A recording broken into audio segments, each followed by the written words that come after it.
আল্লাহ বলে প্রত্যেকটা নাফরমান পাপী জাহান্নামী কিয়ামতের দিন আল্লাহকে বলবে, আল্লাহ আজকে এই হাসরের ময়দানে আপনি আমার ভাই, আমার স্ত্রী, আমার সন্তান, আমার মহল্লাবাসী, এমনকি গোটা পৃথিবীবাসীকে জাহান্নামে দিয়ে দেন, তবুও আমারে বাঁচায় দেন।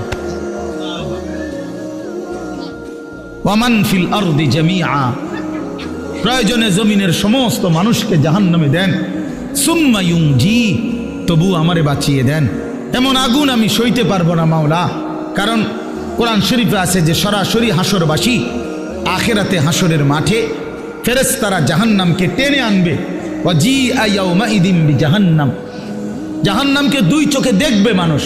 এই দেখেই তখন প্রতিটা নাফরমান বলবে, মাওলা এমন ভয়ানক আগুন যেটা ধাউ ধাউ করে জ্বলতেছে, তীব্র জাহান্নামের গর্জন, টকবক করতেছে আগুন।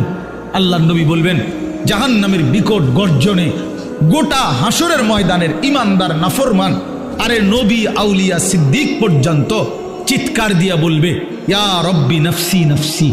জিব্রাইলের মতো সাহাবী ফেরেশতা, ফেরেশতাদের কোনো গুনাহই নাই, চিন্তাও নাই, সেই জিব্রাইলের মতো ফেরেশতা হাদিসে আছে হাসরের ময়দানে জাহান্নামের দিকে তাকাইয়া মাটির মধ্যে নিজের হাত বাইরেতে হাত বাড়ি দিতে দিতে করতে বলবে, ইয়া রব্বি সাল্লিম সাল্লিম, আয় মাওলা আমারে বাঁচান, আমারে বাঁচান, আমারে বাঁচান, আমাকে। আল্লাহ তাআলা বলেন, কাল্লা